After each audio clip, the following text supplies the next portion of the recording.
Welcome to turning a moment into a movement.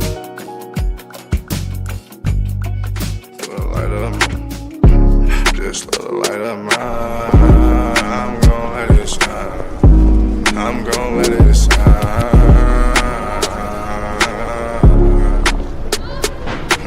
Just let the light of mine. Just let the light of mine. I'm gon' let it shine.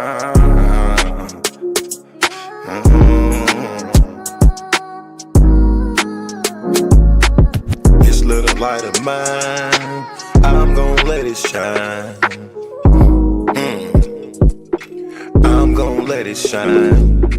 This little light of mine, I'm gon' let it shine. I'm gon' let it shine. Oh Lord, just let it shine. This light of mine, this light of mine. Oh Lord, would you please just let it shine. Take the drama out of my life. Oh Lord, every night, the pain ain't right. I wake up at night, I never sleep. 26, 10, and 7, that's just me. Every day I need a little seed. I need a little fresh air, man, I need to breathe. All I know is trauma, all I know is tickets. All I know is no visit. All I know is a mission to get straight up out of prison. Lord have mercy for me. Lord have mercy on my people. Preacher Mary Washington and all my real. Lord have mercy with my people. I pray to God, we really need you. When I was down bad, when things weren't going right, every time I prayed at night, I put my hands up in my face. I said, Lord have mercy, little light of mine. Lord God, please let it shine. It's the drama that I live in my life. I swear to God, I was a bad guy every night. 10 toes down, salute. Everybody suffering, everybody who trying to make a way. Everybody looking for the sky, everybody looking for that piece of pie. In a law library, I know what that feel like. Hoping that somebody get active and involved in your situation. Man, pop your collar and pray. Cause Lord have mercy on my soul. And they make bad guy father get out soon. And the rest of those brothers who be mobbing to child each morning. Oh man, I ain't going to this afternoon. Man, I'ma miss dinner today. I got a couple of noodles. You know what that feel like? Do you know what it is? And if you a victim of a wrongful conviction, suffered and served by Ken Worthy, then I know that you know what that pain feel like. And your mama know what that pain feel like. Your father know what that pain feel like. With that light, let that little shine. Let that light shine a little light of mine. Bad guy, doughboy, we, all these great people in this great world of ours. 10 toes down, salute. I appreciate you, bad guy. I appreciate you, we. I appreciate the tech. I appreciate everybody in the studio. We gonna pop off that LV, ooh wee, cause that's what they be liking to see. But I hope you hear the missing when you see me fresh. Ooh. Salute.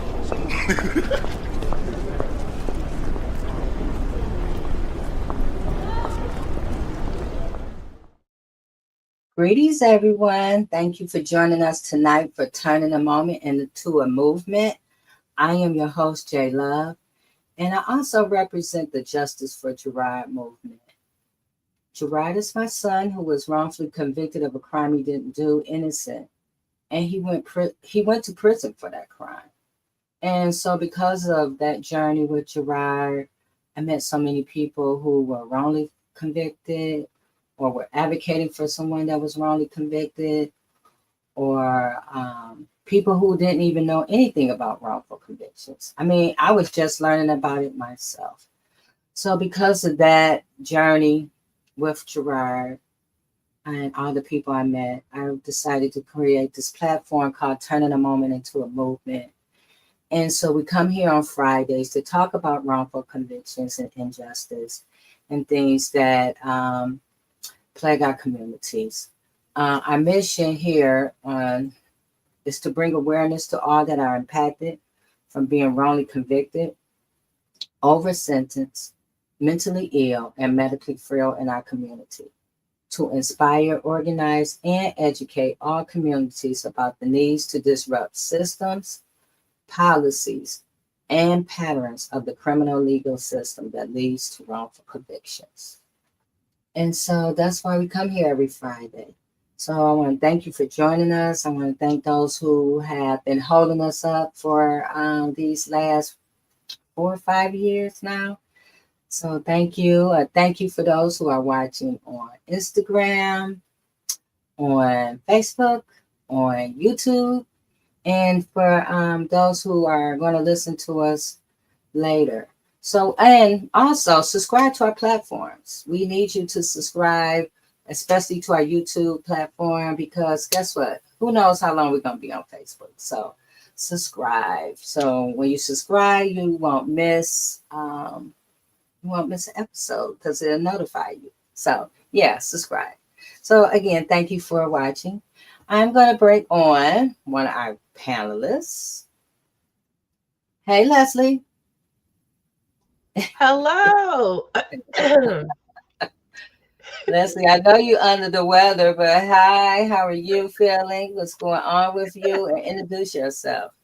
I just want to clarify. So if I seem a little bit off, I do have a sinus infection and under a doctor's care and medication. So like I just watched the mute button and still missed clicking it in time. I am, excuse me. Thank you. All right. So I represent my daughter.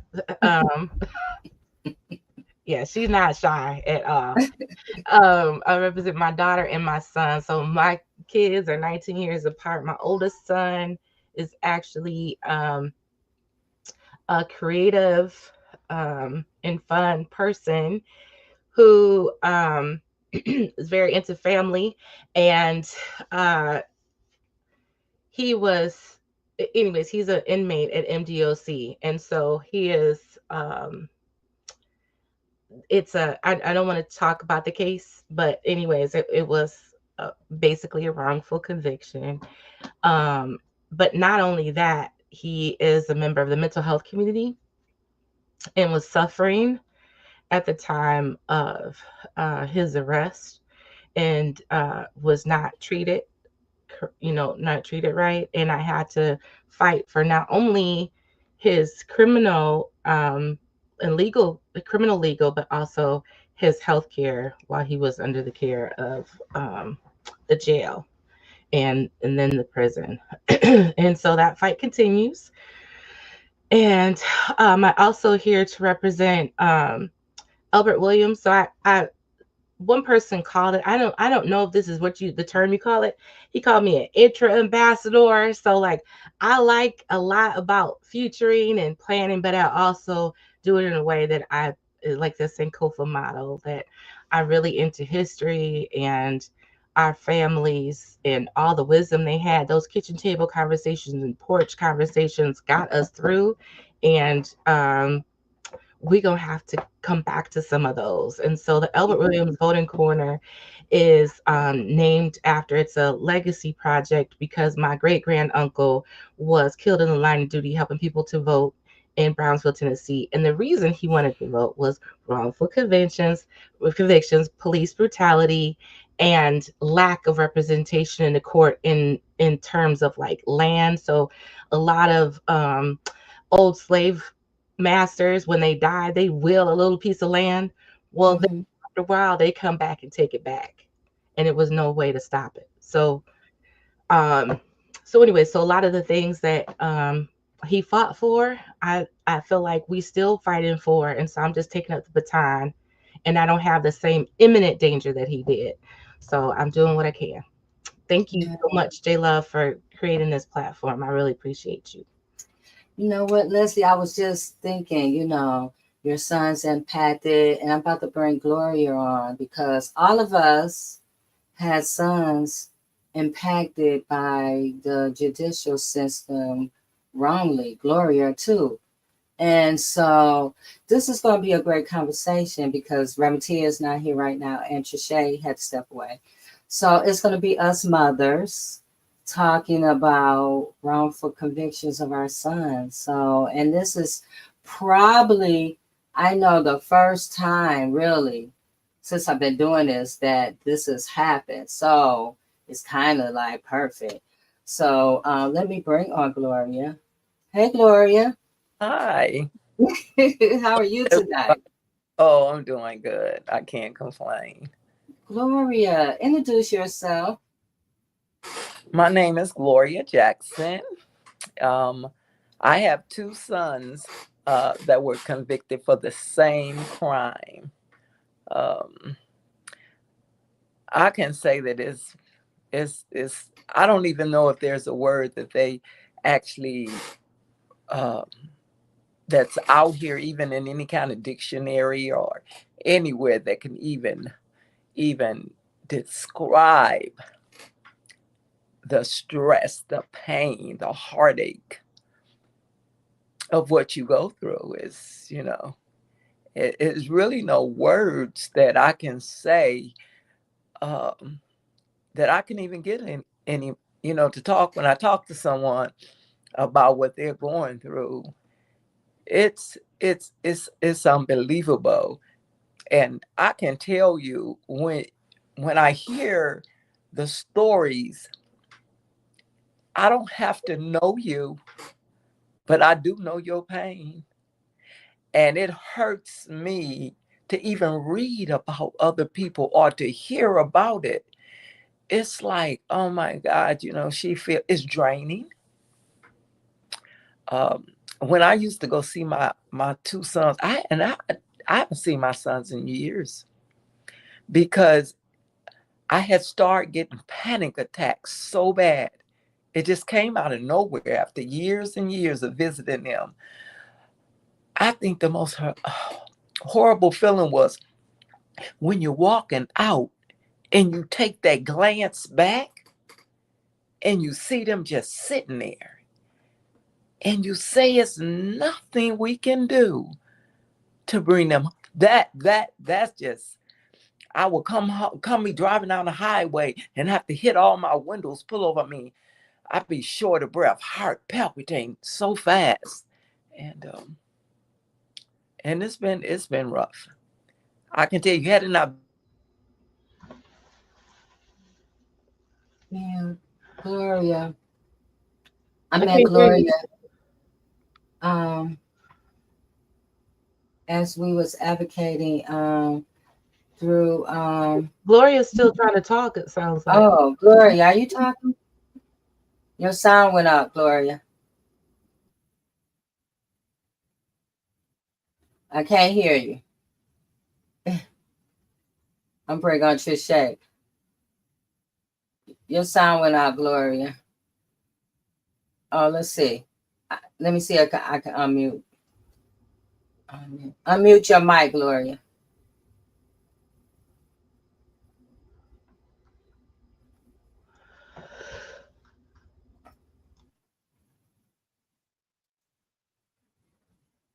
Let's see. No. Unmute. So we're having some difficulties right now.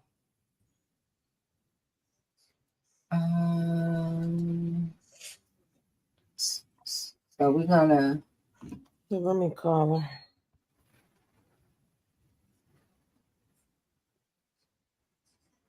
Oh, she might be on her phone. Yeah. Okay. Hey, Trisha. Hey. Mercury is definitely retrograde. I am always, my heart, aches for Gloria. And I get so angry with this system because they know that those men are innocent. There's so much evidence, and yet they still sit there. And this is just a common theme across this state as it pertains to wrongful convictions. And I think the biggest reflection tonight that I want people to understand is a lot of times when you think about somebody wrongfully convicted, you think about that individual alone, but it's their whole family. I have watched this mother suffer for 11, 12 years, but she's still standing. So salute to you, Glo. I love you. I love you too. Yeah, We Gloria. couldn't hear when you were saying that when you hear your heart aches and that you would have panic attacks. Yes. Then your voice cut out, and I was so into what you were saying. Do you remember anything that you were saying afterwards? Yes, I was saying that it has forced me. I don't go see them because it's too much. It's like I can't breathe. And over the years, it like I have had a chance to talk to the prosecutor maybe twice, and the people that represent you are so depressing. It's one thing if you can go and if you come out with the same thing you went in with, answers. You want answers. And they tell you the same thing. We're working on it. And yes, we are really just, call us next week. You know what they do? They take a paragraph and they just switch the words up on you. You get the same answer. It is. It's mental. Because when you can't breathe, I have panic attacks so bad. When I'm talking to them, my heart is racing because they don't seem to, although they work to help us, they don't seem to really understand. Because I don't understand how you can see me and know the suffering. It's like seeing someone dying and you sitting there and you have the key to help them, but you refuse to do it. So if I can just understand, here's my question, and maybe one of you guys can help me. When they say that you get evidence, and help me understand what evidence they're talking about, because you can seem like everything. You can have recantation, and they'll say, you need more. When they say more, I asked, are you telling me to dig up bodies and bring them? Out the grave? What are you asking me to do? Because when is enough? I guess I want to say, what do you really have to free an innocent man? Mm-hmm. What kind of paperwork or what is needed? If somebody can tell me, because it's been 22 years.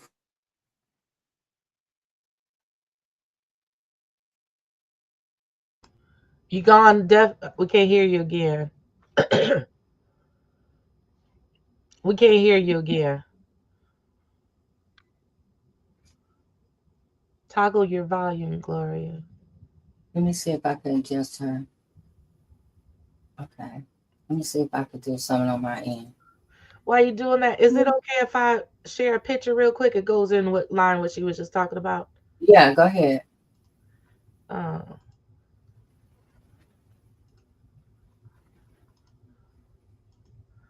just share this photo. You see these lumps on here? Can you see that? Mm-hmm. After I hadn't seen my son in 19 months, when I did go see him, because they wouldn't allow it, when I did see him, I just had so much in. And Marjan Parham from Michigan Liberation, she just was so good to me. And I talked to her through a lot. I did one of the podcasts, but really the conversation that happened beforehand was like the first time I was in touch with my own emotions. I had these welts that hurt and they burned and they itched all the same time, all over my body, my neck, everywhere. And it lasted for 3 months. I went to every doctor in Washington County. Nobody could figure out what they was. I'm telling you, those was when she was just talking about how your body reacts. I'm here to tell you, my body has reacted in so many crazy ways that I never dreamed of could be emotional. I know. For me, I don't think I slept for the whole 2 years Gerard was in it. I couldn't sleep at night. I couldn't sleep. I was worried about him the whole night. If I slept, it was an hour here or hour there. I was basically sleep deprived because I couldn't imagine what he was going through at night, knowing that, his health condition, his mental state, because he just lost it. The day he got the verdict, the day he lost his father, we found out his father died. So I know he was emotionally just going through a lot, and I could not sleep. And then I also knew, but when he called, I had to be physically ready to have a conversation with him that would not, make him feel some kind of way. Yeah, or if because they can tell when their mamas don't feel right. Right. Immediately. So I had to get myself together, eat sleepy and tired and worry and sick to my stomach, which now, like, if I get extra upset, my stomach is, But I had to, because I knew he was sick. I knew he was going through stuff. I knew, and as a mother, these things, when they come on the other side of it, people don't understand, that part of the suffering that the mother and the family has been through. They feel like it because you're exonerated, we'll give you a check or whatever, eventually, whatever. And they think, okay, it's gone away, but it's not. Because you're still living with this nightmare every day. when somebody said your kid was guilty, that feeling sitting there watching it, and that, guilty, and knowing that, this whole role that you are not even mentally or physically prepared for. I didn't know what was going to happen next. I was literally walking around with this phone in my hand until he finally called. So, um, I'm telling you, it's a lot that people, that is unsaid, in this whole thing on wrongful convictions. Go ahead, Gloria. Can't hear you. Oh, Oh, Gloria, your phone. You might have to pull your phone up. Something's going on.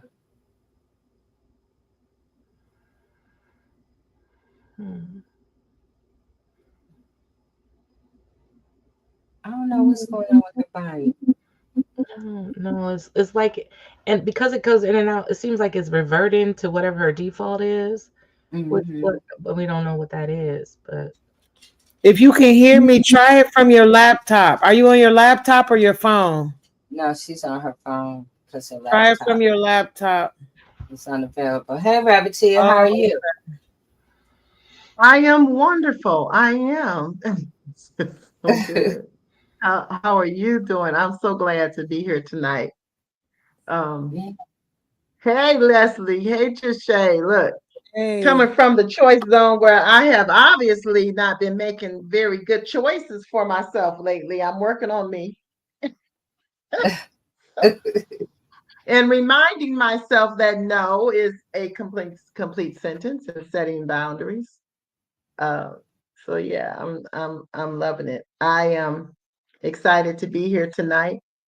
Excited to work with my sisters on our humanity in every area, Oh, and really looking at our communities and how we can serve our communities better. And like yeah. Trishay, I don't know if she said it yet, but dealing with the realities of of the facts that have already happened within society. So I'm excited. I'm excited about the conversation. And even though, and I have to tell everybody, look, this technology has been doing a doozy lately. I have had to power off, power on. I don't know about anybody else, but almost daily.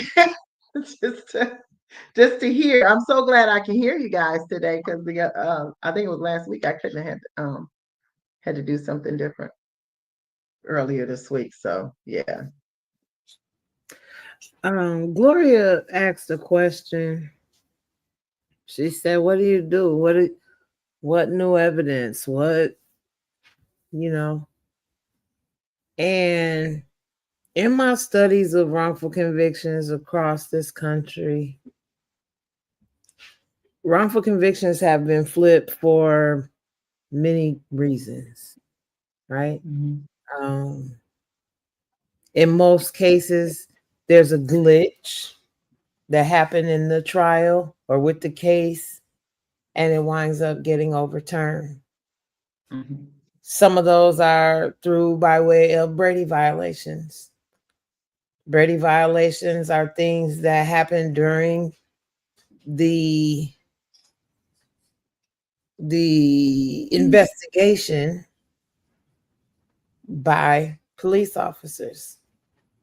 That alone is enough to flip a wrongful conviction. I hear that our prosecutor has told people there's nothing I can do, and I challenge him on that. Mm-hmm. There's plenty that you can do because you are the prosecutor. You can vacate charges. You can do exactly what it is that you want to do. There's 19 Brady violations in this case, maybe even more. can you explain to those of us who do not know what the Brady violations are? What that Right. So Brady violations are acts that are committed by the police in the midst of a investigation. And it occurs when the prosecutor says, and I'm going to read this actually. A Brady violation occurs when the prosecution fails to disclose evidence that is favorable to the accused and or the material to the defense as established by the Supreme Court, Brady versus Maryland. This includes evidence that could undermine the prosecution's case, impeach witness credibility, or support the defendant's innocence. Now, let's reflect that into Detroit. There's a list of about 85 officers that were caught lying on the stand. That is a Brady violation. Withholding evidence. That is a Brady violation. Those are acts that happen with the prosecution. So it's any funny business, pretty much, right, that happens in the midst of these trials that can be proven at the hands of either the prosecutor or the police in the investigation, and also like lying on a stand. Thank you for clarifying that. Mhm. Because let me tell you something. So Harry Connick Jr., Mhm. whatever. Yeah. You know where he got his first money was from No. his daddy, Harry Connick Sr. Okay. Harry Connick Sr. was the lead prosecutor in New Orleans Parish for a long time. He just died last year, like 99 now, almost to 100. And there was all this going on, like, whatever. He, his prosecutors was so dirty. He said he was going to clean it up, whatever. They found out there were in the hundreds of these. Like, I didn't know the name of it. So that's what I was asking you that.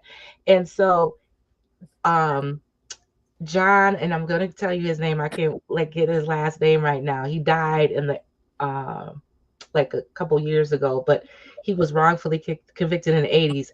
He was given like a $3 million settlement or something like that. When Harry Connick Sr. realized how many people could be wrongfully convicted, he pulled in a favor with the Supreme Court and had it so that you cannot countersue the prosecutor at the federal level. This is what they do.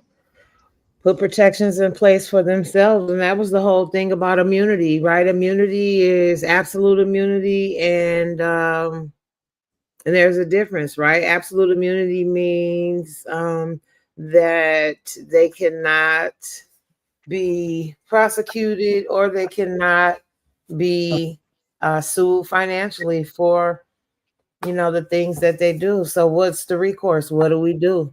And it's platforms like this. This is what we do. We share the stories in hopes that somebody will listen, in hopes that families will link up, in hopes that we will get strength from one another and fight against this demon of injustice.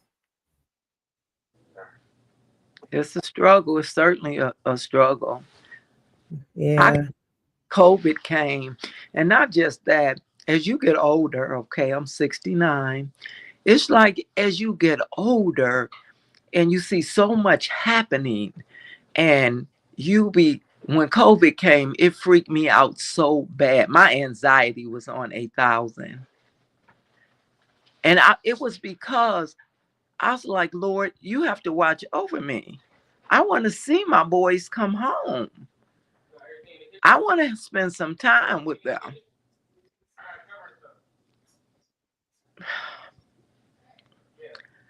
It's just hard when you think about, so many years, and you ask yourself, if it's an investigation going on, it's been 2 years, and it took you a week or two to convict them over what you say you investigated. Somebody help me understand that. How can you investigate something going on 2 years, and then it take you for 2 weeks to convict them for life in prison forever with no evidence? I'm just not getting that. You mean to tell me in almost 2 years you still have nothing? I don't get it. I don't get it. I just pray to God that my health. I just pray. I'm sorry. I get so emotional because I just don't understand how people can be so wicked. How you can know a man didn't do anything. How you can know and you just won't do what's right. It's just rough. It's rough. I don't understand how they lie. I don't understand how you sleep at night and blatantly lie on someone. Blatantly tell a lie in court. But if you lie, you're going to get the book thrown at you. But they lie, they can go right back to work tomorrow. And so you're right. They go right back to work. They go right back to whatever they're doing. And you got to sit up and fight for years based off of somebody else's lie. And when you try to speak on this in our communities about these wrongful convictions, it's like pulling teeth. It's so hard to have these conversations with people, to really to tell people, how this is affecting our communities, because we are all so embedded and ingrained and indoctrinated into this justice system that we hanging on to for dear life. Right. Act like it's just so. No, it is not. And so we suffer because people don't want to listen to what's really going on. Greetings. Hey, y'all. Hey, sorry for my late arrival. No, we're happy you're here. Introduce yourself. Yo, what's up, y'all? I'm my Detroit lawyer. I am a criminal defense attorney. I'm working hard on trying to bring everybody who is wrongfully incarcerated home, y'all. We appreciate that. I do. I know that. Yeah. So I was watching you guys on YouTube, and I just texted Jay and was like, "Let me hop on right now," because I just gotten home, and I know she was gonna have me on another day, but I needed to hop on because I was watching you guys, and I was like, I gotta hop on this. Yes. Well, welcome. Thank you for joining us. Yeah, thank you. So I've been watching you from afar for a minute, but what really rung my bell this week was that verdict. And I saw on your Instagram video and what's his name? Michael Jackson. Bolanos. Bolanos. Yeah. And that same judge was the judge that I had to listen to that wrongly convicted my son. And had the same pitiful ass excuse about why she was doing it. And then I listened to why she was giving this young man 15 years. Period. And I was just disgusted. And I was like, you know what? I got to reach out to you because this lady is disgusted. But it's not only her, it's so many more like her. Yeah. Out her mind. So, yeah.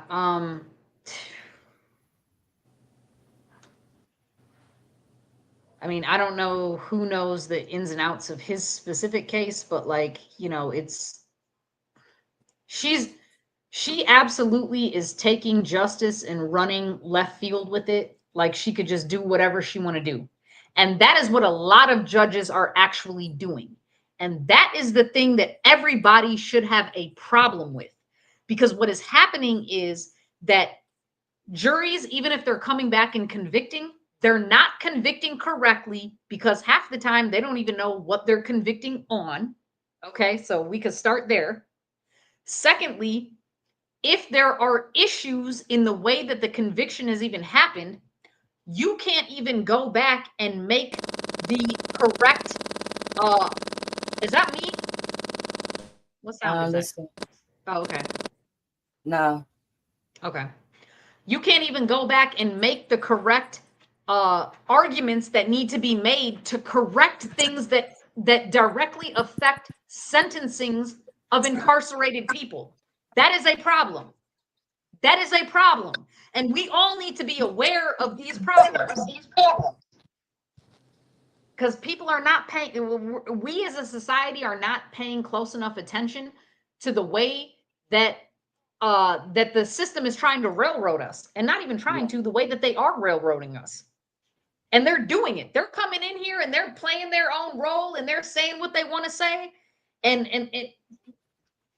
when we try to fight back with that, they just shut us down. Like, that's crazy. And I'm sorry, I just came in here and I came in with real heat and I'm fired up or whatever, but this is how I feel.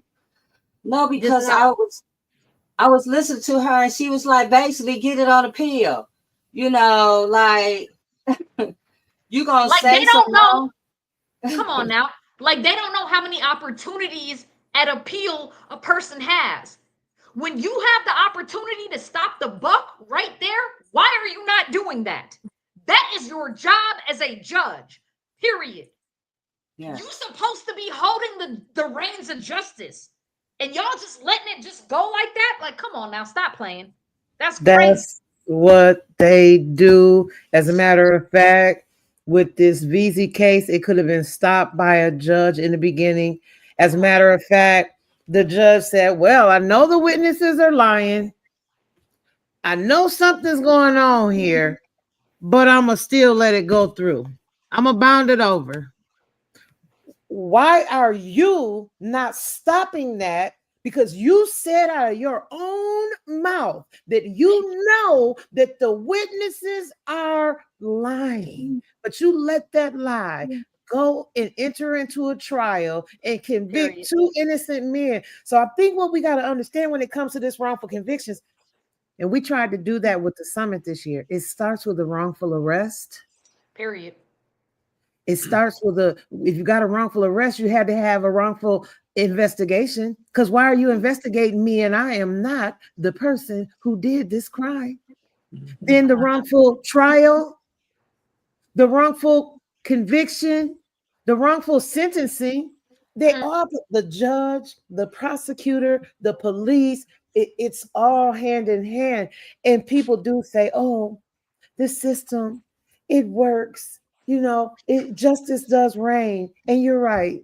It does work. It works to do exactly what it was meant to do. And it started out catching us as slaves, and it's still catching us as slaves to this very day with the 13th Amendment. And until we wake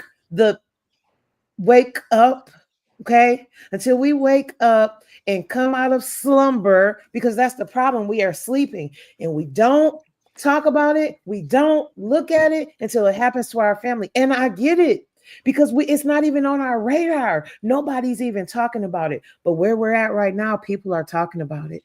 Where we're at right now, wrongful convictions are on the forefront, and they are happening all the time. And it's going to be up to us to do something about it, whether it's writing the judicial tenure committees, whether it's writing the bar associations, whether it's by any means necessary. We have to attack this because it's attacking us. Period. It is. And you know what? I'm sorry. I don't want to take over everything, but I just have so much to say when it comes to the system. I got so much to say when it comes to the system and the bullshit and the injustice of this and the way that they railroad shit and the way that they act like they're doing justice, and they're not. Because at every single turn, they're making bad calls. Even when it comes to the small things like the objections, they'll overrule the objections and let shit in by the prosecution where you know it's a bad objection. Like, get the fuck out. And all of those little things, they matter. They're not little things. They matter. Because when you're sitting there and you're presenting to a jury, all of those little things matter. You gotta be able to tell a story. You can't have limitations on your cross.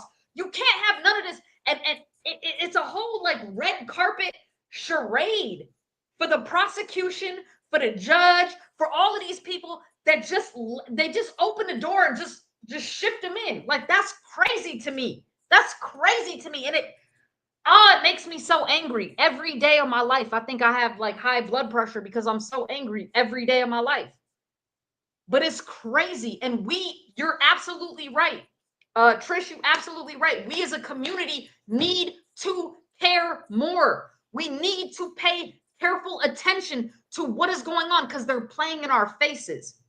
They're playing in our faces, and they're taking us to be fools when they play in our faces like this. I hate that.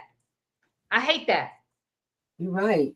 Trisha, you say it all the time. They playing in our faces. They're playing in our Ain't nobody faces. play in your face unless you allow it. Yeah. That part. And I think that's what we have to stress here, right? Like, we're not helpless on the side of the road, damsel in distress. No, That's we right. are, but we're really not if we take accountability for us dropping the ball on ourselves, educating ourselves in our community like we show up here to do every week, continue to get the reach out as far as we can go, and then come together as a collective. That's why we are pushing this vision of the Wrongful Conviction Task Force. It's not so that we can show up every third Saturday and be like, hey, how y'all doing? I mean, I love to show up and say, hey, how y'all doing? But I want to get something done. I want us to stand together and let them know that we are not powerless, and this is what we're going to do. We're going to attack you from every angle that we possibly can by any means necessary. Absolutely. Right. So You know it's what like, go ahead, Gloria. You know what I was thinking? I envision this big old giant building with all of our teenagers, well, actually younger children, being taught what the laws of this country is. Because I got, and I'm saying what we getting is blindsided. It's like sucker punched. And if you don't know anything about the laws, you ain't never heard anybody teach you or anything, you get my age and you don't know. I can't tell you, I didn't even know how to fight.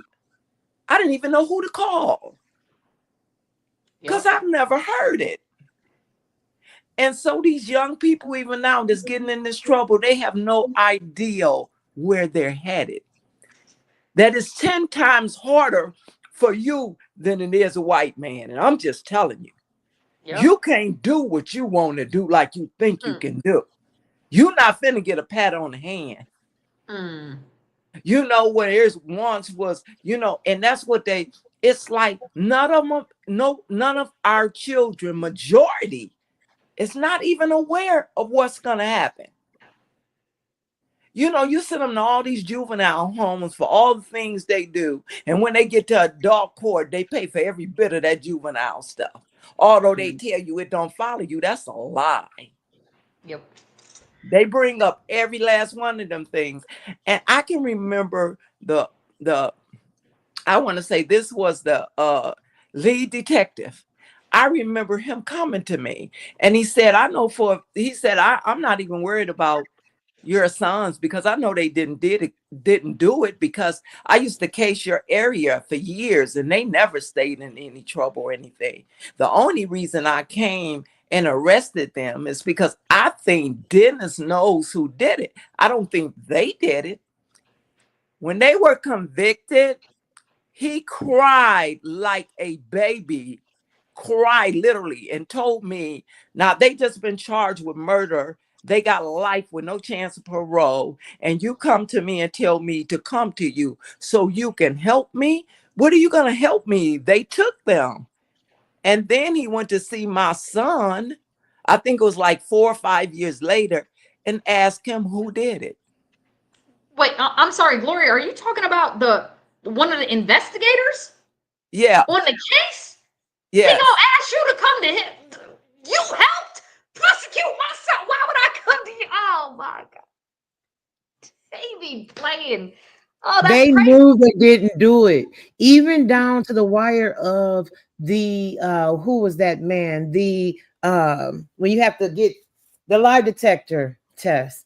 The lie detector guy told Dennis, say, look, I know you didn't do it. I know you weren't there, but because I think you know who did do it, I'm gonna fail this test. Let me tell you. This is they're all they are all working in cahoots. You cannot tell me they're not. That's the same thing that happened to Bolanos. How you got in Bolanos's case, how you got the white boyfriend who admitted to the murder, and you still got this black man on trial for this murder. He admitted to the murder. Come on now. Y'all didn't investigate that. Come on now. And Bolanos is in prison right now. Come on now. We all talk about the same things. That's crazy. That's crazy. And then her raggedy ass gonna say, well, he didn't do the murder, but he was around there stealing the night of the murder. He is not on trial for the stealing. They did not want to charge him for the stealing. So you sitting up here saying because he lied to the police, which is not necessarily perjury because he wasn't on the stand lying to the police, right? It was in the middle of an investigation. They take this into their hands and they act like they're gods. They can do whatever they want. Great God. And this stuff gonna start crumbling down. I'm telling you. Yes, because they're making about politics. That part. It's about politics with him. This lady was Jewish. She was connected to Dana Nassau. And so Dana Nassau, you know, Gretchen Whitmer, all of these people. Yeah, all of them together. And so they still trying to punish him for a crime that he didn't do by giving him 15 years for some crap. You know, but this goes on and we stay silent. And if I may, like Jay, to your point, that was the whole reason for me starting this series that I tried to make like I'm trying to make it a series. Like, who the fuck decided to incarcerate Bolanos? Because I want people to pay attention. It's not just about Bolanos. It's about every single person in the system that they do this to. This is systematic incarceration that they are doing, and they get away with it every single time because we, as Black and brown communities, do not pay close enough attention. We only pay attention when it affects our people. When it comes close to home, then we pay attention. Otherwise, we don't pay attention. That's a problem. That's a problem. Yeah, that's a problem because we keep believing the lies. And how many lies have to be told? And we have to, and they politicize, like you've been saying, they politicize the lies. So that's, you know, if you look at the main lie is that we are not safe.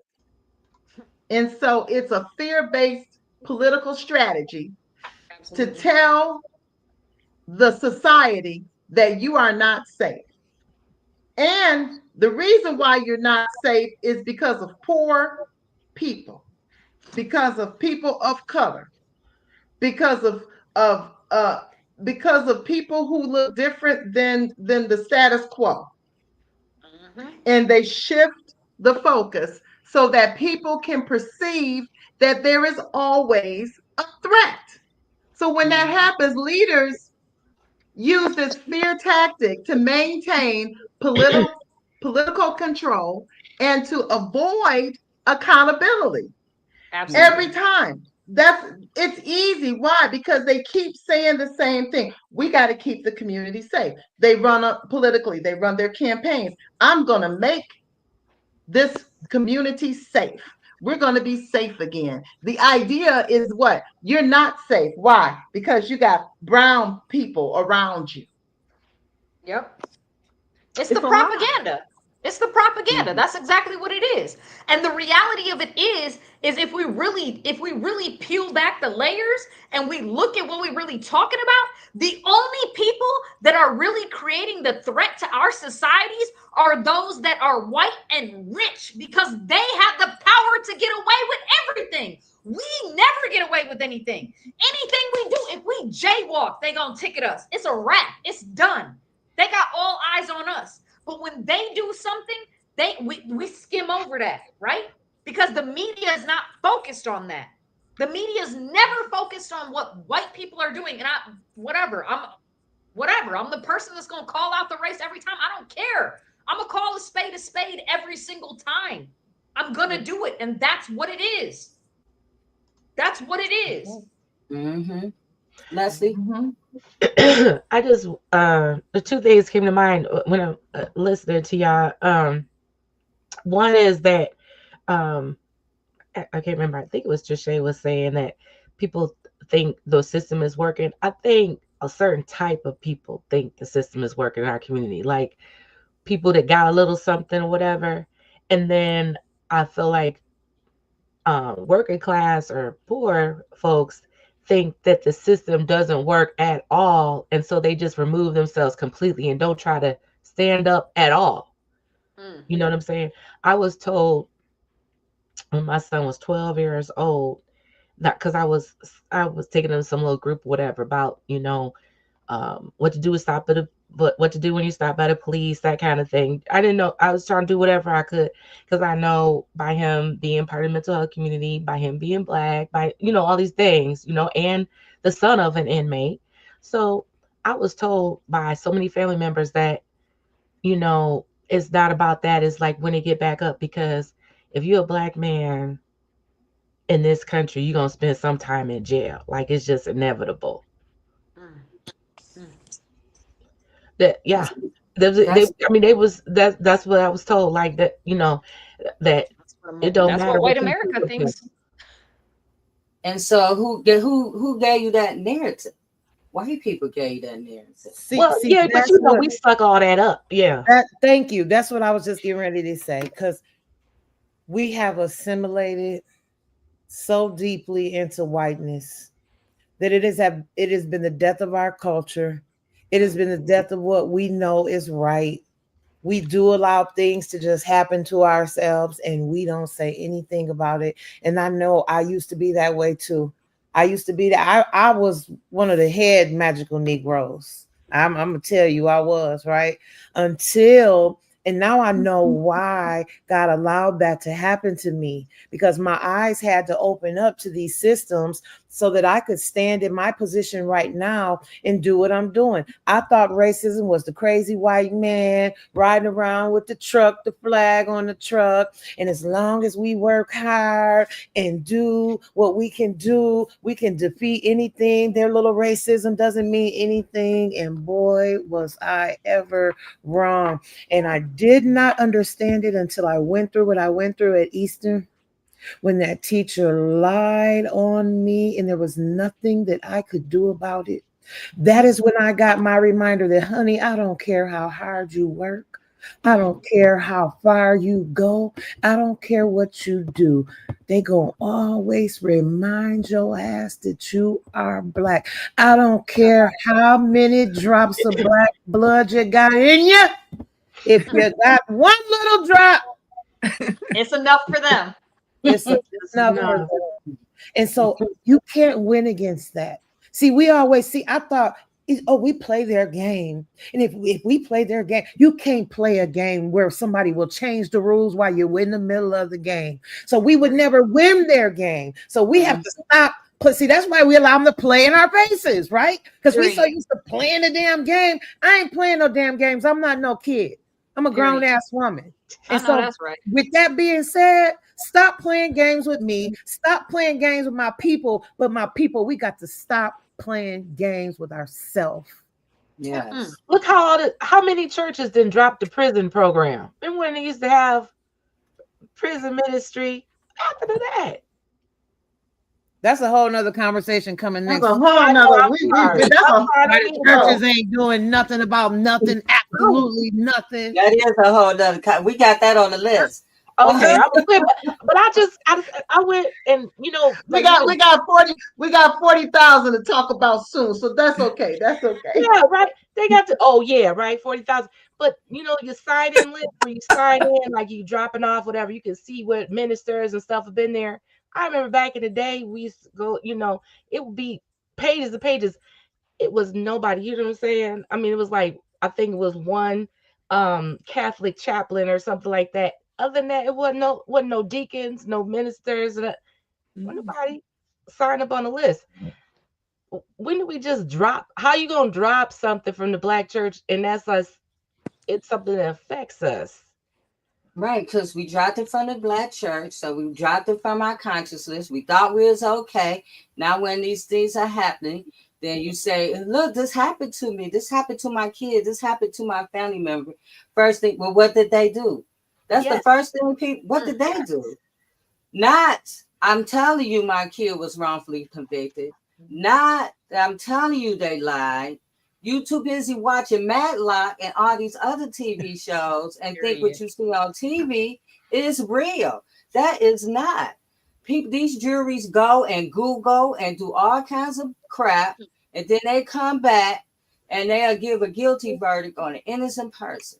And once you in that system, it is hard as hell to fight your way out of it. Yeah. So if you don't get it while you out, if you don't get, like you said about, these judges and objections and all that stuff, while it's in a jury trial, don't think that appeal is going to be something easy. It is not easy. And who's paying for an appeal? Ain't that more money?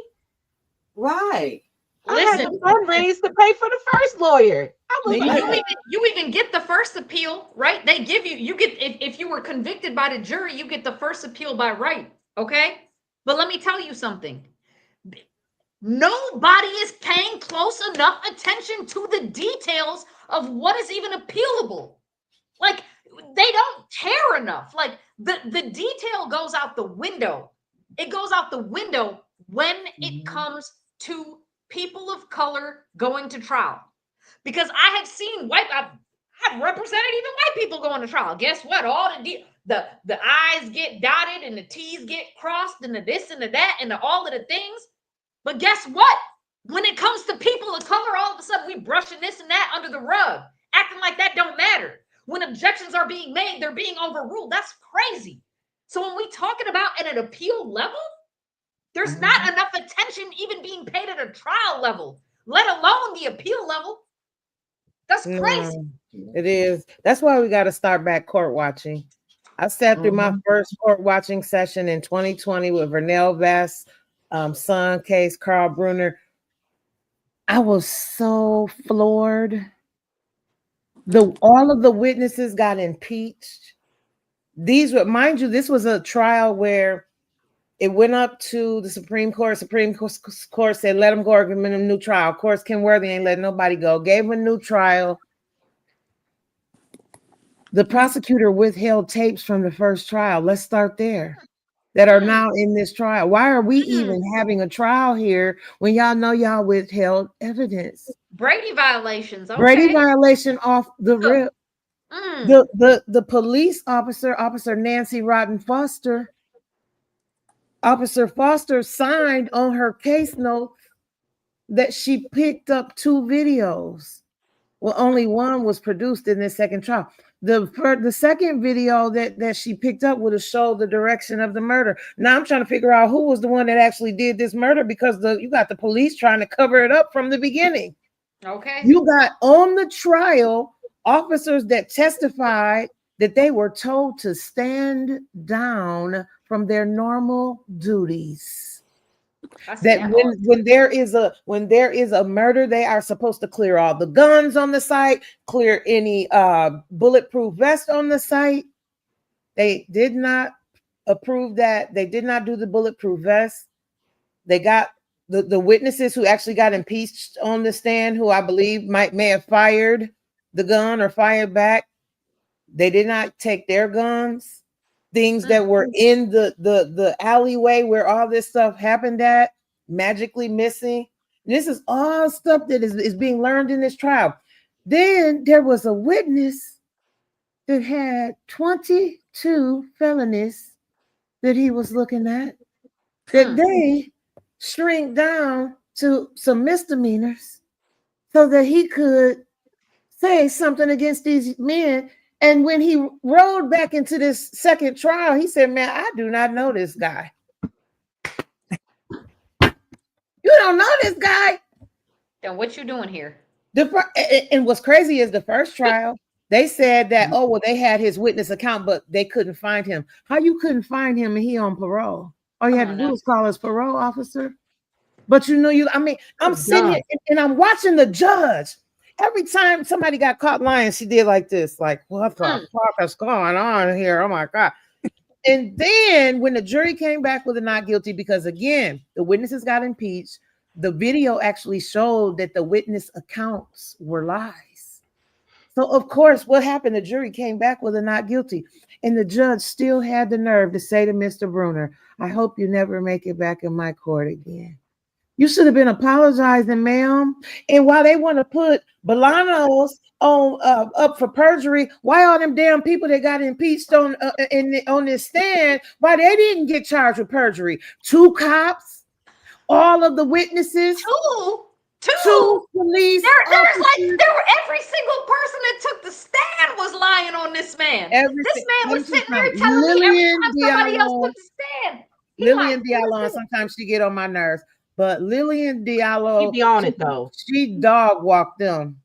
She dog walked them, and she impeached all of those witnesses, and that man got a not guilty. And Lillian not know even in the trial? The co-defendant, there was a co-defendant who the witnesses said was across the street peeing. He was across the street smoking a cigarette. He was across the street doing this, doing that. Tape come on, he ain't nowhere across the street. Why is that man still sitting in there 5 years later when the person who actually was said to done the crime was given a new trial and got found not guilty? So if it's not guilty for him, it's not guilty for this guy sitting there 5 years later, and all he was supposed to be aiding and abetting. But that was proven wrong with these tapes. I don't want to take this over. I'm just trying to show y'all that this is a wicked, wicked game. These same tapes that cleared him, now Kim Worthy's office talking about they got to be opened up. So he had to call Claudia Whitman way on the East Coast to come and pay for these tapes to be unlocked. Why do the prosecutor have to unlock tapes that's in their possession? Period. When they tell Claudia that, oh, well, you ain't got to pay. I'm telling you, it's a game. And shout out to Michael Lawson. Michael Lawson is fighting for his life. They're trying to do surgery on him because he had a surgery. They pulled out the wrong part, and now they want him to go back in and get the right part done. He is scared, but he is fighting for his life, and he needs to be brought home. So justice for Michael Lawson. Yeah. I'm surprised y'all talking about all this stuff with the judges, because my son's judge didn't even care. She fell asleep twice. She had to be called on for falling asleep. Who was your son's judge? I have to look her name up. She was in Lenawee County. Lenawee County. Okay. All right. She fell asleep twice. All these judges be falling asleep at the damn bench. Like, how you even sitting on a trial and you asleep? How you even know what's going on? I have seen it happen. And even I had an attorney down at Wayne 36th District say, every judge down here know the police officers that lie. They know the ones that lie. As a matter of fact, when I was down there with my son, they was like, they know that these guys are liars. I sat in there and watched that. But I also sat and watched how people come in and take a plea, because that's really what Jay wants you to do. Plea. They want to plea all these people out because they don't want to, you to go to trial. They don't want to sit these lying police officers up here and have them lie all day in court because they know that these guys lie. Yeah. But yeah. If I may, I'm sorry, I don't want to cut no one off. No, go ahead. I was gonna say, if I may add to that, a huge problem with everything that's happening with Bolanos right now is that the Wayne County Prosecutor's Office filed a brief of appeal, and they're asking the Michigan Supreme Court to deny their appeal because they want to appeal to the U.S. Supreme Court. They want to overturn double jeopardy and try them again. Now, let me tell y'all, if double jeopardy is overturned, let's talk about what that really means. Plea negotiations are out the door. And why? And plea negotiations sometimes are good for people, right? Sometimes they are good. So if plea negotiations go out the door, what happens then? Because the prosecution not going to care. They never going to offer you a plea again, because why not just try you? Because if we lose, what we really losing? We're going to try you and try you and try you and try you. Bond is going to go up, or it'll just be nullified, right? Can you afford to even get out on bond? Because we just going to keep your ass in here and keep trying you and trying you and trying you and trying you. This is going to have but do y'all think that's going to have that big of an effect on white communities Or do you think that Black and brown communities are going to be the people that are going to get consistently retried? Yeah. Let's talk about that. Thelonious Cersei. Shout out to Thelonious Cersei, who was let go by a judge. And now they're trying him again. They vacated. What did they vacate the charges, or something happened? And so now this is double jeopardy. He was exonerated by a judge, and now they bringing charges back up again. How are you bringing double jeopardy? What? That's a constitutionally protected right, and they are stripping it away from us in our faces. In our faces. How are we letting this go? Like I'm every day I wake up, I feel like this is crazy work that I don't understand how we just let this go. We're just like, oh, okay. And you know what? The thing about it is that in every area of our living is this system. In every area. And like Leslie was talking about with her son, you know, to have to raise your children. And Gloria, my heart goes out to you, because when you're raising your children and you're saying, I'm pouring into them all the good things, they're being raised right. They had a good upbringing. And this was the idea. The idea was that, if you raise them right, they're going to be all right. I remember when I got pregnant with twins and found out that they were possibly one, I couldn't see exactly who he was because he wouldn't show it on the monitor, but I knew, felt in my spirit it was going to be two boys. And I cried. And I said, Lord, what am I going to do with boys? Not because I couldn't raise boys, but because of the system, because I knew the system. I've been around the system. I had uncles and brothers, and they all been in the system. How do you protect that? And I remember just crying and praying, help me. And there's no way. And I just want to say there's no way to safeguard in a way, because you still got to tell them the truth. They still have to see it. I praise God. Nothing happened. I'm not going to say nothing happened, but they didn't have to endure the system like so many. But you best believe I got one didn't tell me until years later that the cop pulled him over and had his hand on his gun for no reason. Searched his car. But and he said, Mama, I didn't want to tell you because I knew you would have raised hell. And he's right. He's right, I would have. But to know that at an early age, you got to tell them where you can't drive. You got to drive when they're 5 years old and say, we don't go to this area at night. We're going to go through.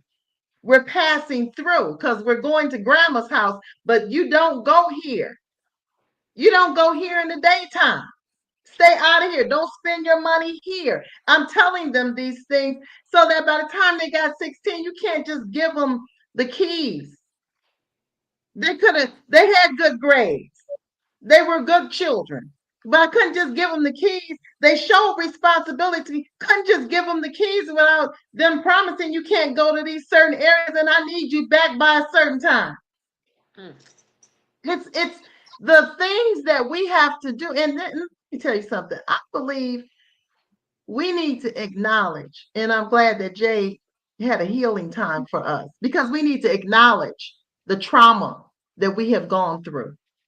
And now is the time where we really need to focus in on our culture, on our society, on our community, and heal and acknowledge the BS that has happened to us and not back down. Now's not the time to back down. Right. Now's the time to put it up. How can you sit in these positions and then call yourself humane? Right. Let me play this video, Rabatia, since you brought that up. Black women and black men, the 92% and the 80% sitting this out is not the problem. The problem, and mind you, I know you didn't vote for Trump. I understand. I understand that you consider yourself an ally, an activist, not one of them. I get it. But see, the problem is that there was not enough of you who were out there speaking out and converting your fellow white women, your fellow white men. Y'all are running to our communities to try to prove how much of an ally you are, how much on your side or on our side that you are. And you're not running to your own community and dismantling white supremacy. That's the issue. The issue didn't start here, love. And despite that we are not the reason why things have gone the way they've gone for generations, we've still been leading all the movements and the fights for our rights as well as yours as a woman, disabled, gay, whatever the case may be. But this is not our problem. It's always been our problem. It's been our problem for generations. The problem is that y'all continue to remain silent. You keep trying to distance yourself from your fellow white people because there is no such thing as white community. So you just want to be sure that we know you're not one of them. But you are not doing the work to convert more people to the side that you claim to be on. They've been attacking our civil liberties. And it is just now that they are focusing on yours as well that we see an incline of white women actually giving a shit. It is only now that we see white women becoming vocal, speaking about, oh, enough of the dividingness, enough of the division, enough of this, we're all women, we all need to stand together, they're coming for us all. Where was that energy before when they were attacking us? Where was that energy for our grandmothers, our mothers, our great-grandmothers, our aunties, who had to fight for their rights to even be considered humans? Where was all of that energy when they were pew-pewing black people, unarmed black people in the streets? Where's that energy when you're sitting next to Sally Sue and Mayonnaise May over there and they say something extremely anti-black or homophobic? Where is that energy if you're not speaking up face to face to the problem when you see it? If you're not addressing white supremacy and racism and calling it out and doing your damnedest to convert your people, to dismantle it in the minds of your people, you're not doing enough. We have a right to sit down because our feet are tired. Our backs ache from carrying all of you while you all have reaped the benefits and while we have continued to be disrespected, unprotected, appropriated, and exploited and unalived at unprecedented amounts that you and your people have never experienced. We no longer want to willingly lay down our lives. We are so sorry. Actually, no, fuck that. We ain't sorry. I am not sad about it. It's y'all's turn. It's y'all's turn. Go into the pit.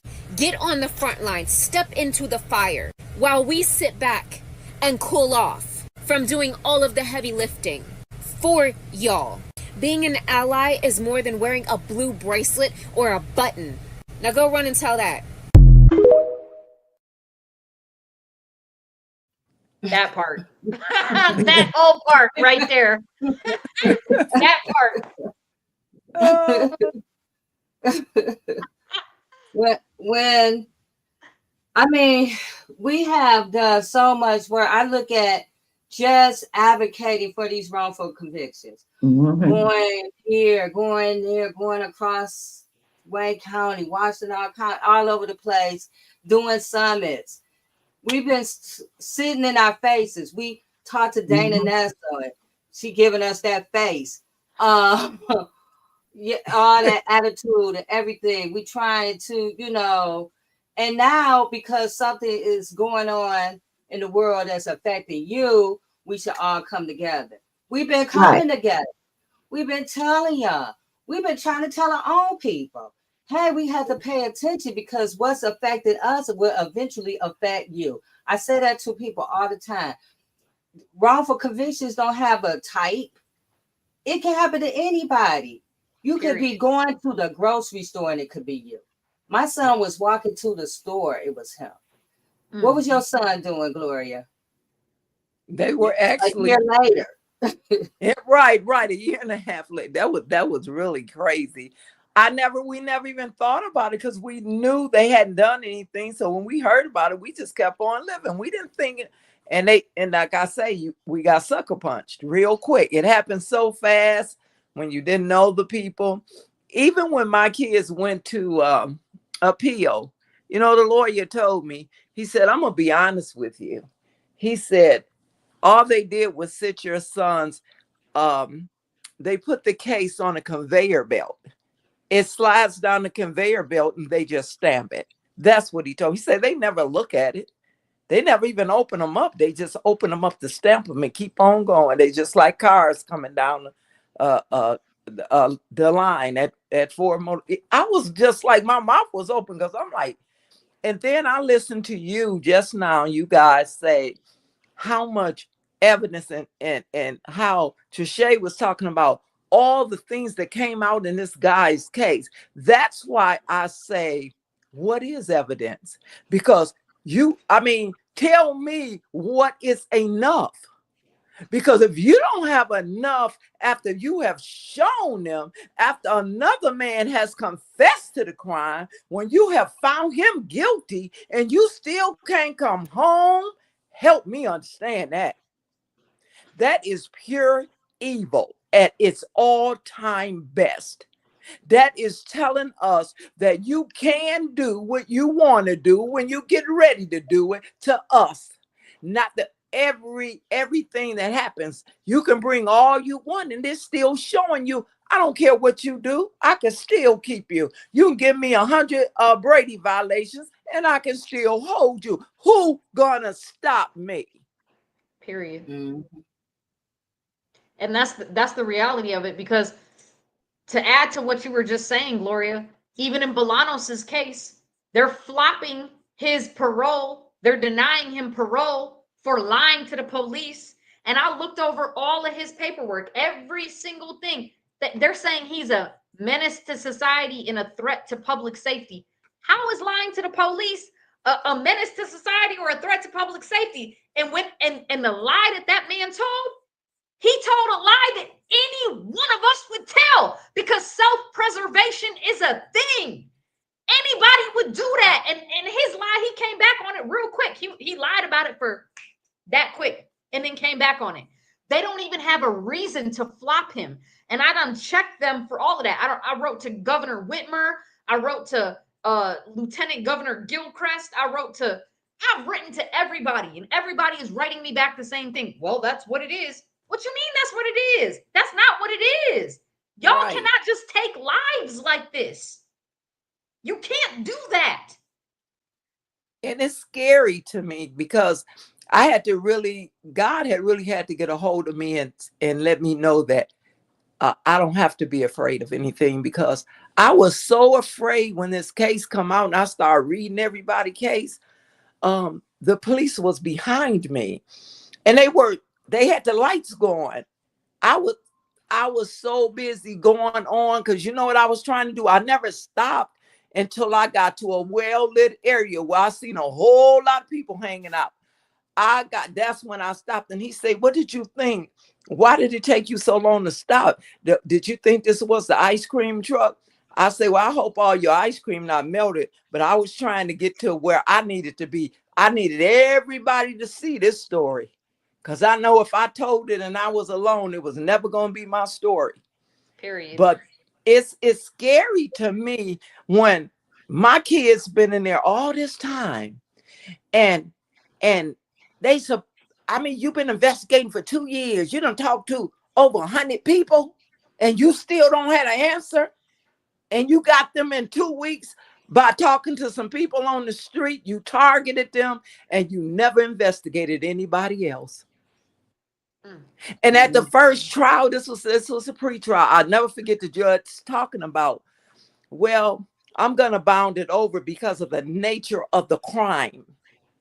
But let it note to the next court that take this case that the witness had multiple lies being told. And mind you that one of the young men has been called by another name. My son's name is Dennis. He's been called Juan the whole trial. That's exactly what it is, Leslie. They didn't want it to go unsolved. It was a triple homicide. Yeah. A baby was involved. So they was going to get somebody. Economics, right? So if people, when you Zillow and all those places, that crime report is real. And so, because I used to work at the U of M and I watched them doctor up stuff so the people would still come and send their children there. When we have our that crime they need to show that it's solved. Unsolved murders in a town or a county look bad, and people won't want to come. Our house was shot up when I was 14 years old. I saw the people who did it. They didn't. They said that I didn't know what I was talking about. I wasn't a little kid. I was 14, and in the paper they said, random shooting, nobody at home. I said, I guess me and my mom was nobody, because I don't live in Detroit. I'm here in Washtenaw County, so they have they have to look a certain way, especially in Ann Arbor where I live. And so if they have a triple homicide and they could tell you we don't really know who did it, somebody's gonna be down Ellie's throat. And he ain't got the whatever backbone or whatever cojones or whatever to stand up and say, we don't know. But we know it wasn't these two men. He knew he said that in 2019. In 2019, before he took office, he was very invested in their innocence, and he believed they're innocent. And that's my problem, is that now you sit in the number one seat to be able to reverse the curse, and you won't do it, and it just shows again their lack of being able to do what's right. How do you hold people in there and knowing that they're innocent? When we met last week with the, or a couple weeks ago, when we met with the task force, and we looked at that Michigan Code of Professional Conduct, and it talks about they cannot withhold evidence. They can't do this. They can't do that. But they're doing all that. So if you got a code of conduct that says they can't do it, but then in that same code of conduct, it doesn't say what the hell we can do if they do it, what sense does it make to even have it? Same community building they tried to push through. It was like, if they do this, if they do that, but there was no real meat to it. We need meat so that we can hold them accountable. It's not enough to just let people out for wrongful convictions. We got to stop why they're going in there. We got to stop the misconduct. 45.3% of wrongful convictions are due to official misconduct. That number is staggering. And we can't just act like it's not there.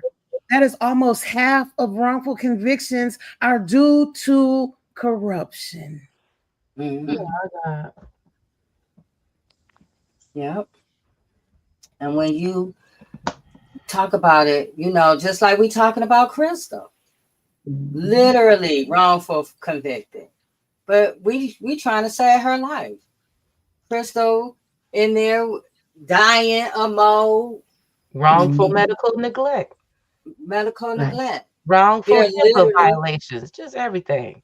Right. She was wrongly convicted, but she has been so sick for 14 years. The mold is literally just eating her alive. We might as well just say the mold is eating her alive. And myself and Reverend Tia went out there to where did we go, Reverend Tia? Pontiac, where the governor people were there. And first thing they say, we say Crystal Carr, immediately they know who we talking about. Yeah. So they know there's mold in Huron Valley. They know that these people are sick. They know Crystal's sick. But they rather fight this case. They rather fight it and says no mold in there. She making it up and all that stuff when she got mold coming out her ears. Yeah. Yeah. And I call it the P3s, paper pushing policy, because they push the policy. They have all these rules and regulations without accountability. There's no consequences for when they go against their own policy. The consequences are with people. We're the ones. It's paper pushing policy. They push the paperwork. They make a bill. They do something on paper, but there's no follow through. There's no accountability. There's no consequence for if. Where's the if then? There's if then for people, for the citizens. If you do this, then you do this. You have a possibility for 5 to 10 years. If you do this, what about, where's the balance? There is none. They rather charge you for a crime for behavior than for really a crime. Like you, Bolanos. So he lied. It's like Come when he on lied, now. he lied. Lies cost 15 years. You know, it's people that lie to the police all the time. They're I elected have Them lied to the officials grown who police names. lie every every single day. time. Every Yeah, single time I have had encounters with the police, I have lied to them. Like I will say that. I've said it. I said it even on my series I've done. What? Because I'm not going to do your job for you. You, the right, police, do your job. You're not going Elected to tell me the officials truth. Why should lie. I tell you Yeah. the truth? Yeah. right. And in his case, in a 5-week trial, the police got on the stand and lied and lied and lied and lied and lied and lied and lied. And that was just what they did at trial. That don't even count for what they did when they were interrogating him, when they were lying to him then. So you mean to tell me that man had no reason to be able to lie back? What? It's amazing, Self-preservation is a real thing. right? But the white guy lied and he got immunity. Come on now. He lied. No, according to him, he lied. According to him, Right, he lied. Because right. according to him, he admitted to the murder and then took it back. So according to him, he lied. Come on now. He ain't lied for real. He was telling the truth. When he said he committed Who, that murder, he was telling the truth. right? Who Then lies he was to? given immunity. Right. He's sitting somewhere with his lying self. Sitting pretty, living his He done best got life away while with Bolanos is murder. in prison. Right. I The keep wanting to say reason. make it make sense, but nothing that has anything to do with this system will ever make sense because at its deepest core, it is corrupt. At its Mm-hmm. deepest core. Yes. Mhm. And so that's why I'm not mad that what they're doing right now. I'm really not mad that they're tearing down all these systems and all these. Do it, do it, do it, because it wasn't helping me in the first place. It didn't help my son. It's not helping Gloria. It's not helping all these people. It amazes me how people like, well, I'm better since I've been home I'm prison and I had this and I'm a better person. Like, how the hell you better? Because I'm not better and I went to visit. I'm Period. still traumatized from the visits. So what are you talking about? Yeah. This system is corrupt. We need to be honest. We need to quit walking around acting like they're doing us a favor and that, crime really, if you look at the statistics, crime is down. But they tell you that crime is up and they'll sell you on like you can't even walk out the front door. And when you get somebody in here, they're gonna lie and give the Michigan is long as one of the states to give the longest sentences. If you look at how Michigan sentenced people, so Michigan is light, a little Alabama or whatever when in regards to sentencing and having slaves because that's all they're doing is getting more slaves and keeping them in there longer to make free shit. So we have to be honest about it and tell the truth and then work on educating ourselves and quit blindly voting for these judges.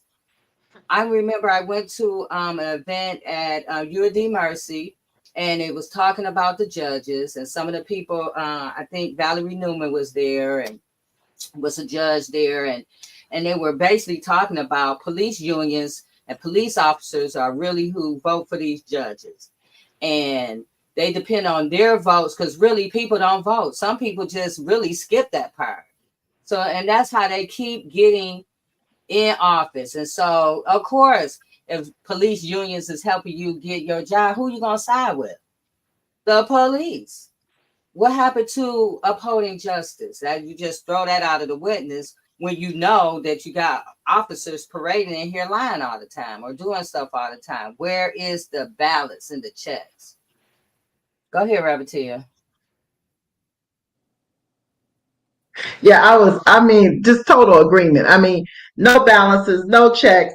And people need to know the impact of the experience when you go through, even just going through the court system and then going through and having to be incarcerated and the impact, psychological, emotional, social, economic harm that not just to the person serving time, but to their families, to their children, to those associated with them, to their mothers. I mean, it is not, I guess it is not helping us as a society. I think it's not helping us thrive as a society.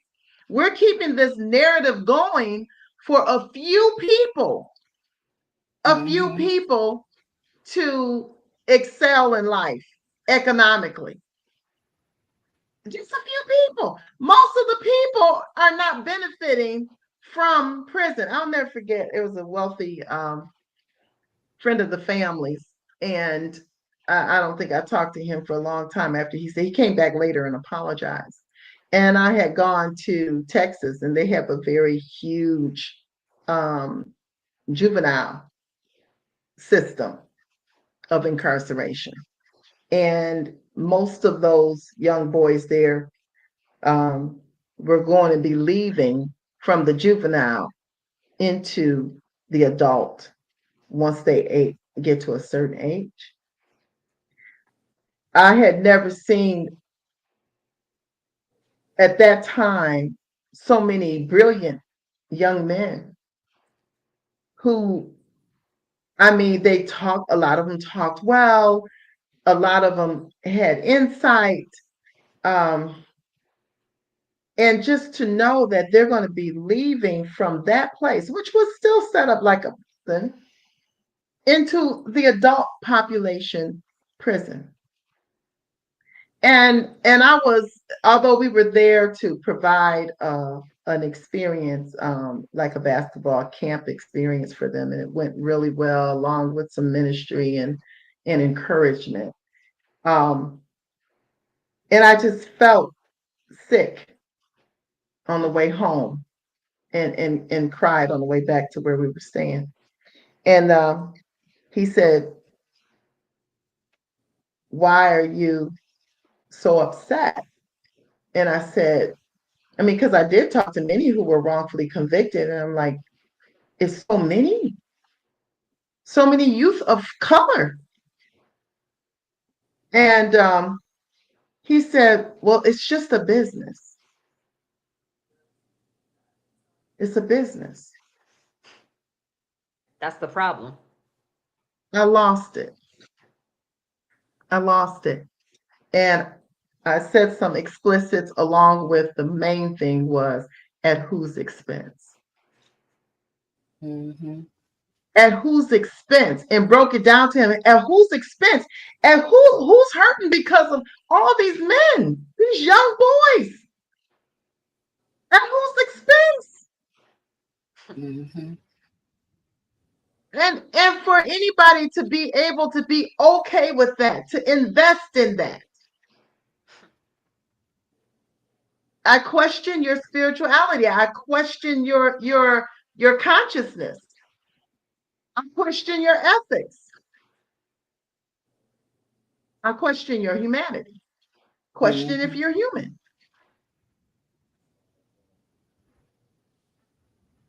And to relate to people as if you are doing a humane act and that you can make decisions for the people. And your monies, your efforts go into housing and slavery traditions. No more. We can't let them off the hook anymore on this. This is, we cannot avoid the conversation. And that's why it's important. Yeah, racism is their problem, not ours. We're healing. We didn't start it and we can't finish it. And that's just the bottom line. We didn't start it and we can't finish it. Reverend Tia, I think, you know, what you said was so very important. And it kind of speaks to why Survivor Speak is boots on the ground in the community with these lessons the way that we try to be, because we weren't just rocked to sleep by a coincidence, right? All of these things were very intentional. And I get why we're not as involved as we should be, because dealing with racism was very painful. You know, what I experienced at Eastern by myself, it was very painful. I should have walked away, but who I am, the God in me, I had to stand tall. And it was a lesson that I had to get out of that. And I think what people need to understand is that, yes, sometimes when you fight this fight, you lose. But Fantasia said it best when she said, sometimes you got to lose to win again. And what are we willing to sacrifice is what it boils down to. You know, we have these places of comfort, but they're really false places, because how comfortable can you really be when you have something hovering over your shoulders? You know, we're going to be boots on the ground in the community teaching these lessons about judges with the Voting and More workshops that we're doing this time. Because who do judges affect? They affect us. They're trying to, that is mass incarceration. This is how prison privatization. This is so, come on now. Do we think that the one judge in Pennsylvania that was getting kickbacks for sending young boys to prison, do we think that was an outlier? No, this is what these judges are doing across the country. They have to keep these prisons full because this is how mass incarceration works. This is how they get all this free labor, right? The 13th Amendment. All of this stuff is real. So it has to become real to us. We have to teach the lessons. That's why we try not to come from an accusatory place when we go into the community, because we understand why we haven't learned these. Hell, I didn't know this stuff. None of us knew it until we knew it. And so when you know it, the onus is on you to turn around and tell somebody else. If you have learned a lesson, whether you went through it yourself, whether you've seen somebody go through it and you're not talking about it, you are part of the problem. How do you become part of the solution? You get busy. There are actionable items, there are actionable steps that we can take together that we could truly make a difference. We can't stand down. We've been doing that long enough. Now we can stand down when we're supposed to stand down, right? But I'm talking about overall. We have to awaken ourselves, come to the table, and take our rightful place. Yeah. That's what's up, Trisha. You're right. That's Because right. if we don't tell these stories, if we don't have these conversations, then we just walking around here like zombies, thinking it's okay until something happened to you. You know, you see Now these people always saying that. You know, you ever watch a movie, a slavery movie, and you hear, you always hear the people, how they say they just can't finish watching it. But yet we see it in real life happening to us. And we don't do anything about it. But yet when we watch something on TV where they killing us and beating us, we seem to we can't stand to see it. But open your eyes. It's happening right now, right in front of your face. It's happening to your children, your loved ones, your next door neighbor. Yeah. And it just seemed like they had blinders on. And they just don't want to, and just like, I don't know who just said, as if it's not affecting them, they don't care. But it is affecting you, because if I live in your community with my children, then whatever they do certainly affects you. Yeah. The decisions my children make will affect you, whether it's in a good way or whether it's in a negative, bad way. We all get impacted by things from our neighbors and other people. And it doesn't matter who they are. Their decisions do matter. Quit saying, well, what go on in my house, stay in my house, and what do this? And no, everything that go on in your house affects my house. So we need to quit that. That's the reason why. And it's the saddest thing, you'll catch us going out to these big, all these concerts. We so ready to run to where it's a free giveaway. And it's so sad, because that's when you can get people out. If you're feeding them or giving them something free, they'll run you over. They'll do anything. But when say somebody is out here taking our kids' life, it's thousands and thousands of incarcerated people dying, just like the young lady with the mold. How can you not feel her pain? How could you not?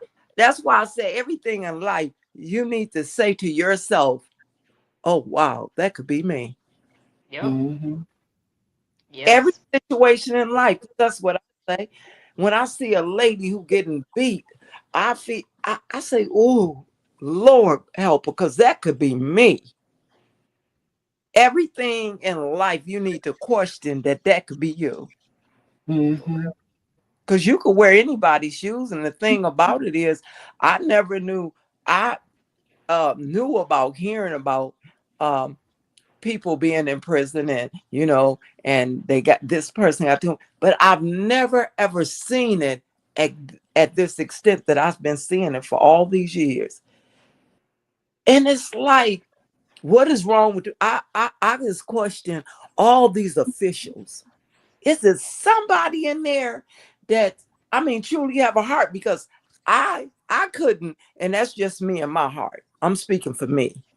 I couldn't be in a prosecutor office working for you and seeing you be dirty and seeing you not doing what you can do. I have to step down, because see, when God gave me that job, I know he got to have something better, because I know he didn't sit me there to watch this and be in silent. I couldn't do it. You Mm-hmm. hear, and you hear people say, well, I have to have a job. I gotta work. But hey, that's where faith come in at, and that's where moral values come in at. Humanity. When you can say, I can't as a person, as a human being, stand to see you do this and just be quiet about it. So just fire me. In fact, you can fire me. I quit. Period. Mm-hmm. It's just when we stand up and stop accepting this on our jobs that we do. Because there's plenty of us working up there in sheriff's department and the prosecutor's office, and you ride anytime you quiet, you riding with them, as far as I'm concerned. And Gloria, if I may, I think one of the biggest things is that these prosecutors they're always relying on the fact that, like, oh, we got so many cases coming in, blah, blah, blah. That don't matter. That don't matter.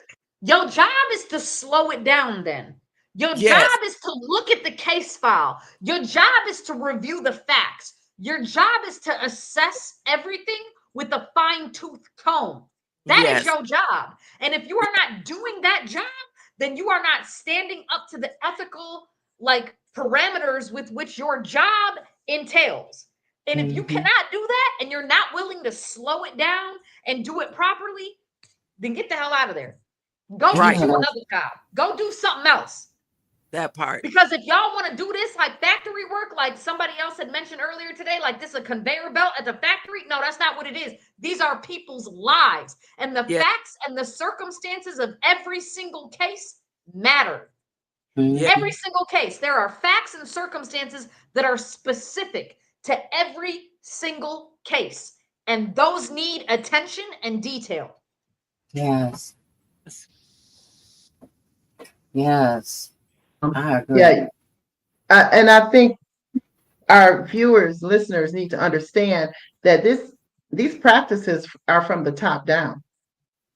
And we are seeing the evidence of the practices, or what I would deem as the behavior, because I believe a lot of these officials need behavioral management. They need to take some behavioral management courses. They always send everybody else for anger management and for all these other managements. They need behavioral management because we keep reinforcing the negative behavior. They keep doing these practices, and we keep voting them in.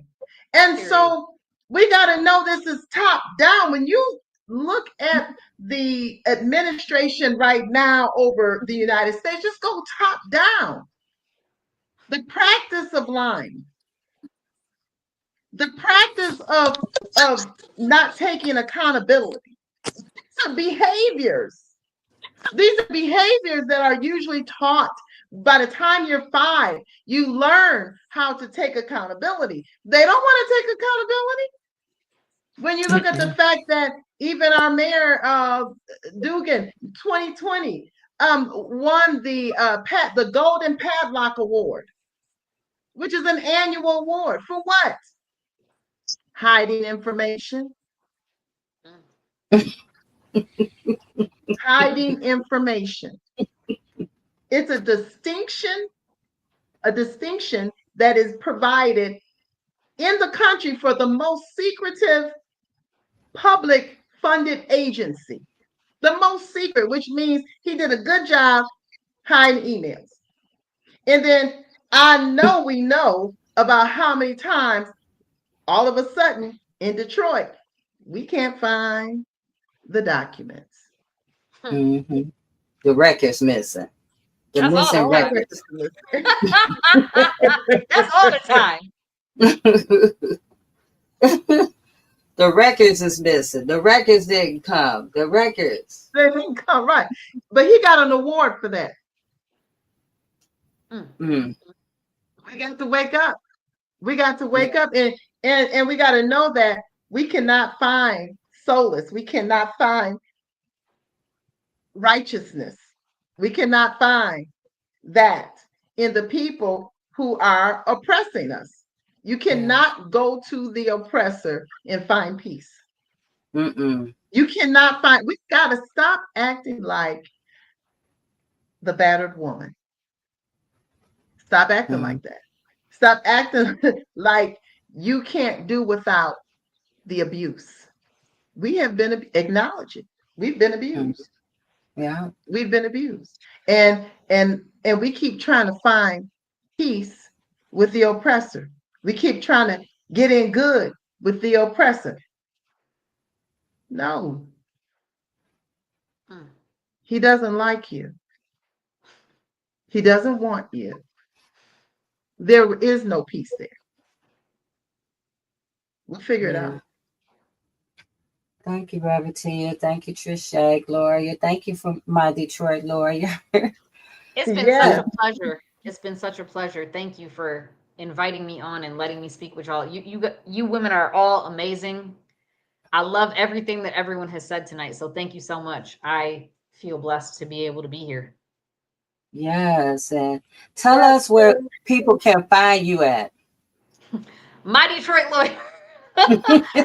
You can literally find me everywhere at My Detroit Lawyer. I am, I don't know if I'm doing a good job, but I'm trying to do the best that I can. That's all I can say. Like, I'm trying to put the information out there. I'm trying to work hard for everyone. I'm trying my best.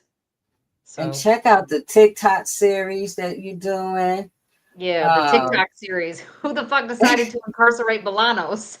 Yes. I started watching it. I was like, wow. It is, you have to put yourself, like Gloria said, in somebody else's shoes for a moment to see and to feel that injustice is real. Take yourself out looking at, yourself and look and put yourself in somebody else's space. You will feel differently. And then you will be able to have these conversations and understand it on a level that we got work to do. And while everybody else is doing their work, we need to be doing ours. So yes, and I look for hopefully you come back next week and we can have this other conversation about freedom denied. And again, you guys, don't forget about Crystal. Trisha, could you tell us about the event that we got coming up? Yeah, so we have been blessed to partner again with Project Community. And so we will be having a community conversation around the conditions of women's Huron Valley and featuring the story of Crystal Clark and having some accounts from other women who have had to suffer through the same thing that she is suffering through now. And so we are just highlighting this story.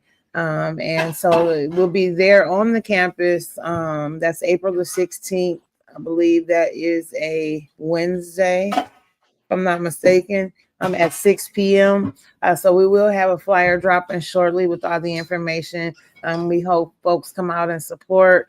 Share the flyer. Most of all, we want to make sure that we're getting Crystal's story out to folks who may not know it.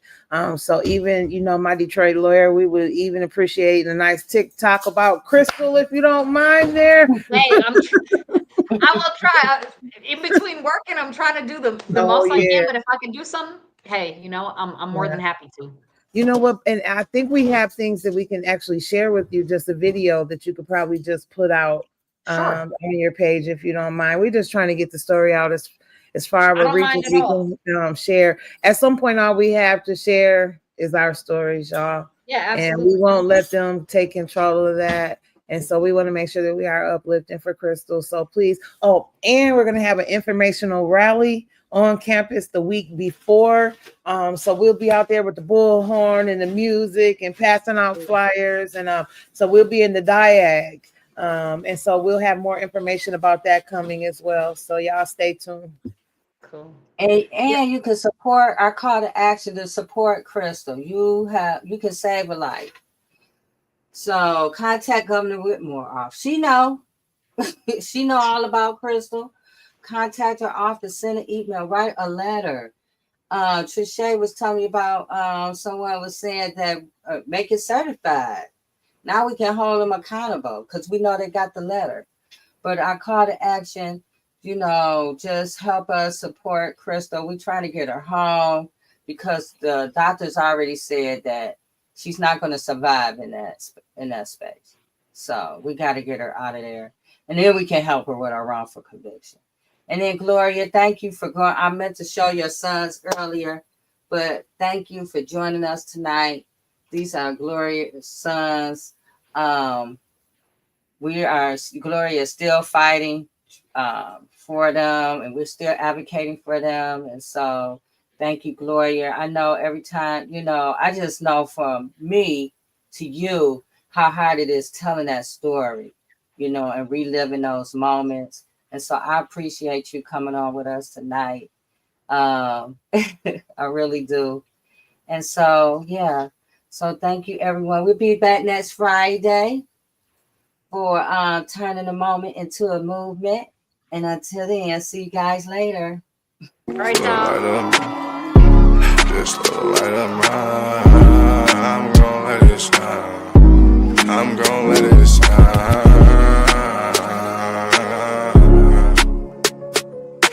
Just a light of mine. Just a light of mine. I'm gonna let it shine.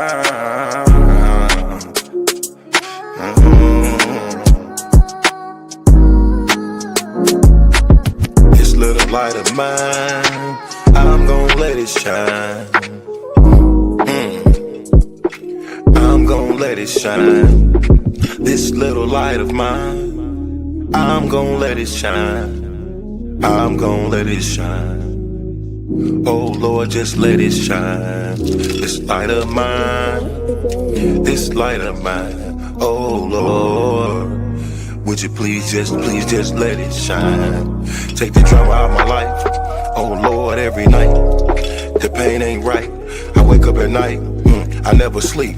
26, 10, and 7, that's just me. Every day I need a little seed. I need a little fresh air, man, I need to breathe. All I know is trauma, all I know is tickets. All I know is no visit. All I know is a mission to get straight up out of prison. Lord have mercy for me. Lord have mercy on my people. Preacher Mary Washington and all my real. Lord have mercy with my people. I pray to God, we really need you. When I was down bad, when things weren't going right, every time I prayed at night, I put my hands up in my face. I said, Lord have mercy, little light of mine. Lord God, please let it shine. It's the drama that I live in my life. I swear to God, I was a bad guy every night. 10 toes down, salute. Everybody suffering, everybody who trying to make a way. Everybody looking for the sky, everybody looking for that piece of pie. In a law library, I know what that feel like. Hoping that somebody get active and involved in your situation. Man, pop your collar and pray. Cause Lord have mercy on my soul. And they make bad guy father get out soon. And the rest of those brothers who be mobbing to child each morning. Oh man, I ain't going to this afternoon. Man, I'ma miss dinner today. I got a couple noodles. Hey, you know what that feel like? Yeah, you know what it is. And if you a victim of a wrongful conviction, suffered and served by Ken Worthy, then I know that you know what that pain feel like. And your mama know what that pain feel like. Your father know what that pain feel like. With that light, let that little shine. Let that light shine, a little light of mine. Bad guy, Doughboy Week, all these great people in this great world of ours. 10 toes down, salute. I appreciate you, bad guy. I appreciate you, Week. I appreciate the tech. I appreciate everybody in the studio. We gonna pop off that LV. Ooh-wee. Cause that's what they be liking to see. But I hope you hear the missing when you see me fresh. Salute.